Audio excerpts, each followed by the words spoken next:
चलो बात करते हैं अपने लीड कैरेक्टर की। ईशा एक रेशनल माइंडसेट वाली बंदी जो बहुत टैलेंटेड, बहुत मैच्योर और बहुत ही प्रैक्टिकल लाइफ, प्रैक्टिकल चीज़ों पे फोकस करने वाली। इसी साल उसने अपना BLLB कोर्स कंप्लीट किया NLU भोपाल से, और वहाँ पे उसने टॉप किया अपने पूरे कॉलेज में। सब उसको बहुत पसंद करते हैं, वो बहुत फ्रेंडली, बट हाँ कहीं ना कहीं थोड़ा बहुत बचपना है उसके अंदर, थोड़ी बहुत सीधी सादी, स्वीट सी, प्यारी सी है। बट हाँ दिमाग चलता है, बेवकूफ़ नहीं कह सकते हम उसे। और यहाँ मुंबई में रह रही है कुछ टाइम से। मुंबई के टॉप लीडिंग लॉ फर्म्स में वो काम कर रही है और सब कुछ सही चल रहा है, बस रहने के लिए घर नहीं है। मुंबई में कहाँ ही मिलते हैं घर। रूम ढूंढ रही है बट कहीं कुछ मिल नहीं रहा, फ्लैट नहीं मिल रहा क्योंकि बैचलर्स को कौन घर देना चाहता है। और ऊपर से वो यूपी की है, तो यूपी के लोगों की जो इमेज है उसकी वजह से तो और ही उसे घर नहीं मिल रहा है।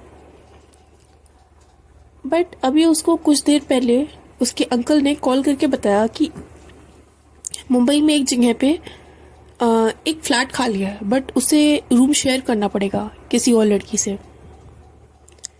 ईशा वाज लाइक ठीक है कर लूँगी, कोई दिक्कत तो नहीं है, बट हाँ जल्दी शिफ्ट होना है मुझे। वो अपना बैग पैक करके वहाँ के लिए निकल जाती है तुरंत। जब वो घर पे पहुँचती है तो उसने देखा कि रूम तो बहुत सुंदर है, घर बहुत प्यारा है, एक कॉमन हॉल है और उस फ्लोर पे 2 रूम्स और हैं जहाँ पे और बाकी लड़कियाँ रहती हैं। और उसका रूम काफ़ी बड़ा है। एक साइड पूरा खाली है पर दूसरी साइड एक लड़की का सामान रखा हुआ है। वहाँ लाइट्स थोड़ी डिम है, 1-2 पेंटिंग्स लगी हुई हैं, लाइटिंग वगैरह है और बहुत सुंदर तरीके से रूम डेकोरेटेड है। ईशा वहाँ सेटल हो रही थी, तब तक रूम पे नॉक नॉक हुआ। हाँ कहिए अंकल, आप यहाँ कैसे? बेटा तुम्हें कोई दिक्कत तो नहीं हुई ना यहाँ पे रहने में? अंकल ने बोला। ईशा ने कहा नहीं अंकल, कोई अभी तो कोई दिक्कत नहीं हुई, और अभी पर रूममेट नहीं आई है मेरी, ये कहीं और रहती है क्या अभी? अंकल ने कहा नहीं नहीं, वो अभी कुछ काम से बाहर गई है, शहर के बाहर, मे बी 1-2 दिन में आ जाएगी। बट डोंट वरी, ये तुम्हारी जो रूममेट है इसका नाम मनु है, बहुत प्यारी बच्ची है, और कोई दिक्कत तो नहीं होगी इसको तुम्हारे साथ, और तुमको भी नहीं होगी इसके साथ, I can assure you that. Manu ने बोला ठीक है, और वो अपने बैग्स खोलने लगी। उसने अपने सामान रखे, पूरा रूम सही किया, और जिस तरीके से मनु के साइड का रूम डेकोरेटेड था, जिस तरीके से मनु ने अपने सामान को रखा था, वो ईशा को काफ़ी अच्छा लगा देख के कि जो भी मनु है, जो भी लड़की है ये मनु, उसको चीज़ें अपनी अरेंज करके रखना पसंद है। बहुत सिस्टमैटिक वे में चीज़ें सारी अरेंज थी, बहुत सारी बुक्स थी, बहुत सारी फाइल्स थी, बहुत सारी चीज़ें थी। जैसे जैसे एक दिन बीता वहाँ पे, तो अगले दिन मनु अपने रूम से बाहर निकल के बाकी उस फ्लोर पे जो भी लड़कियाँ थी उनसे मिली। वो लोग तो उसे उतना ज़्यादा भाव नहीं दे रहे थे या फिर उतनी ज़्यादा अच्छे तरीके से ट्रीट नहीं कर रहे थे, बट ईशा ने उन्हें ठीक तरीके से ट्रीट किया। ईशा ने उनसे बात करने का ट्राई किया, बट वो लोग नहीं कर रहे थे।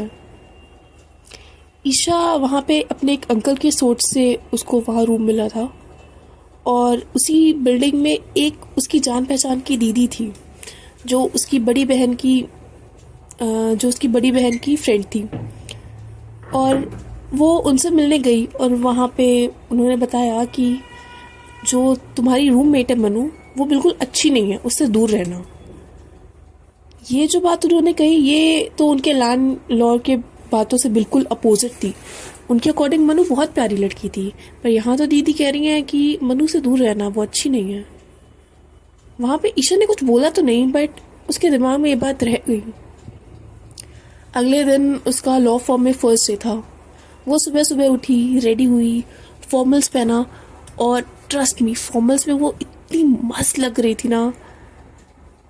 उसकी अच्छी, उसकी प्यारी, उसकी अच्छी हाइट थी, उसका प्यारा सा फेस, उसके ब्राउन हेयर्स और brown eyes, wow, like literally wow, बहुत बहुत प्यारी लग रही थी वो अपना रूम लॉक करके बाहर निकली और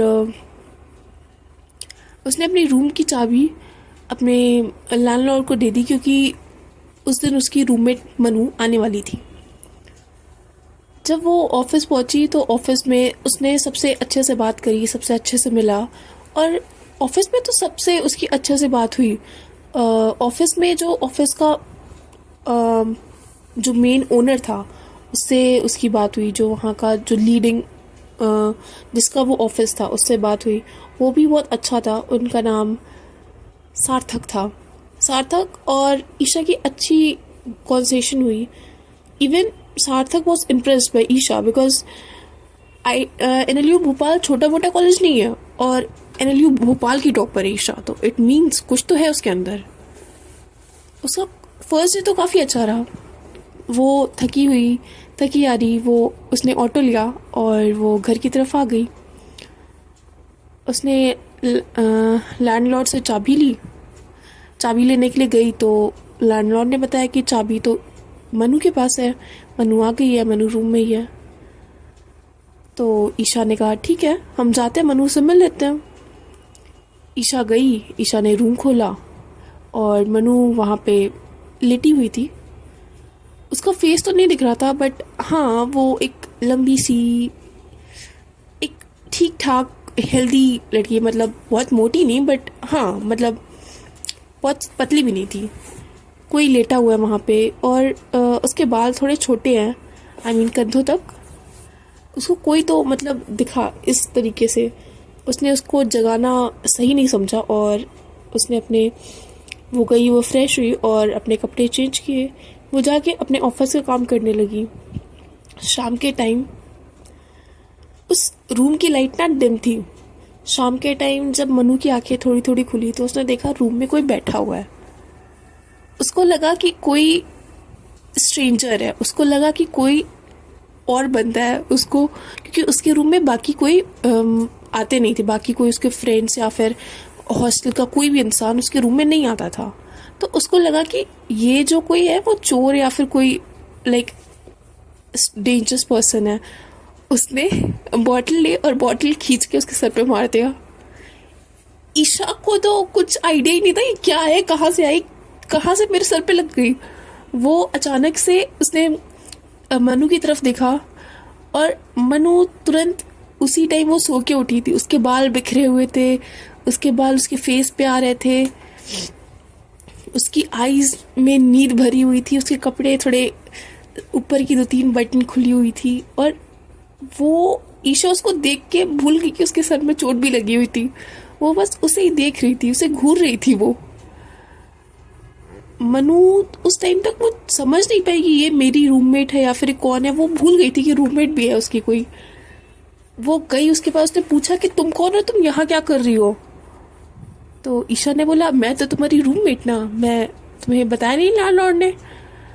तो she said oh sorry sorry sorry, मुझे लगा तुम कोई चोर हो या फिर कुछ और हो। ईशा ने बोला मैं तुम्हें चोर दिख रही हूँ, मेरी शक्ल तो तुम्हें चोर दिख रहा है, मेरे कपड़े ये चोर पहनते ऐसे कपड़े, और चोर यहाँ बैठ के लैपटॉप पे काम करेगा, आर यू सीरियस। मनु को इस बात पे थोड़ा सा गिल्ट फील हुआ। मनु ने उसको बोला सॉरी यार, मुझे नहीं आइडिया था, और ऐसे थोड़ी ना होता है, तुमको एटलीस्ट बताना तो चाहिए था ना, जब तुम आई यहाँ पे तुम्हें मुझे बताना चाहिए था। ईशा ने बोला तुम सो रही थी, अब नींद में जगा के बोलूं क्या कि उठो मैं आ गई हूँ, उठो। लाइक सीरियसली किसी को सोते टाइम डिस्टर्ब नहीं करते ना, ऐसा मैंने सोचा, पर मुझे करना चाहिए था तुम्हें डिस्टर्ब, एटलीस्ट मारती तो नहीं ना तुम। मनु को थोड़ा सा गिल्ट हुआ। मनु ने सॉरी बोला और वो रूम के बाहर आई, थोड़ा उसने बाहर टहलने के लिए। फिर वो फ्रेश होके उसने अपने लिए कॉफ़ी बनाई, साथ में ईशा के लिए भी बनाई। दोनों साथ में बैठ के कुछ उन्होंने बातें करी कि क्या करते हो, कैसे हो और कहाँ से आए हो। ईशा ने तो अपने बारे में सारी चीज़ें बताई, बट मनु ने सारी चीज़ें नहीं बताई अपने बारे में। उसने कुछ कुछ चीज़ें उसने कुछ ही चीज़ें बताई अपने बारे में, जैसे कि वो यहाँ पे कब से है और उसके ज़्यादा दोस्त नहीं है। मतलब ईशा को मनु के बारे में ज़्यादा कुछ नहीं पता था। जब से ईशा आई थी यहाँ पे तब से वो लगातार बाहर के खाने खा रही थी, और ये बात मनु ने उससे पूछी थी। तो आज मनु ने बोला कि मैं बना देती हूँ खाना तुम्हारे लिए, तुम बाहर का डेली खाओगी तो बीमार पड़ जाओगी, और अभी तुमने अरेंजमेंट्स करी नहीं है यहाँ पे खाना बनाने की। हमारा कॉमन किचन ही है हम दोनों का, तो अभी तुमने अरेंजमेंट्स करी नहीं है, मैं बना देती हूँ खाना। तो ईशा को ये चीज़ थोड़ी सी अच्छी नहीं लगी, क्योंकि ईशा को पसंद नहीं है कि वो किसी पे बर्डन बने। तो ईशा ने बोला नहीं नहीं, मतलब मैं मैनेज कर लूँगी। मनु ने उसको थोड़ा सा फोर्स किया कि नहीं यार, और बाय द वे तुम मेरी हेल्प कर सकती हो अगर तुम चाहो तो। दोनों ने उस दिन साथ में मिलकर खाना बनाया, दोनों ने साथ में खाना खाया। जब वो शाम को ऊपर टहलने के लिए गई ईशा, तो उसको फिर वही दीदी मिली। दीदी ने बोला कि मनु आ गई है। ईशा ने बोला हाँ जी आ गई है मनु। तो उस दीदी ने कहा जो उसके हॉस्टल में रहती थी या फिर उसके पीजी में, उन्होंने कहा कि उस लड़की से दूर रहना, वो अच्छी नहीं है। एंड ट्रस्ट मी, तुम मेरे फ्रेंड की बहन हो इसलिए मैं तुम्हें कह रही हूँ, उससे दूर रहना। मनु ने कहा पर वो तो कितनी प्यारी है, इवन हम दोनों आज साथ में खाना भी बनाएंगे, मतलब हमने बनाया है, अभी जाके मैं वही खाना खाऊंगी। और उसने कितने प्यारे तरीके से मुझसे बात करी, इवन अच्छी है यार वो। उसकी दीदी ने कहा कि तुम्हें पता है मनु और हमारे जो लैंडलॉर्ड हैं उनका कुछ चक्कर चल रहा है, एंड यू स्टिल थिंक कि वो अच्छी लड़की है। वो उन्हें अब्यूज कर रही है हमारे लैंडलॉर्ड को। तुम्हें उनके एज क्या तुम्हें आइडिया भी है? वो she is a prostitute, fucking prostitute she is. Isha को इस बात पे यकीन ही नहीं हुआ, बिकॉज ईशा के लिए तो वो बहुत प्यारी सी सीधी सी लड़की थी, और दीदी उसके बारे में ऐसा चीज़ें कह रही हैं। उसे इस बात पे बिल्कुल भी यकीन नहीं हुआ। उसने बात सुनी तो उसने आर्ग्यू नहीं किया, क्योंकि उसे मतलब जब तक उसे किसी चीज़ के लिए वैलिड प्रूफ नहीं होता ना, वो आर्ग्यू नहीं करती। उसने कुछ नहीं किया। वो आई नीचे, उसने देखा कि मनु खाना बना रही है, वो कुछ काम भी कर रही है अपने लैपटॉप पे।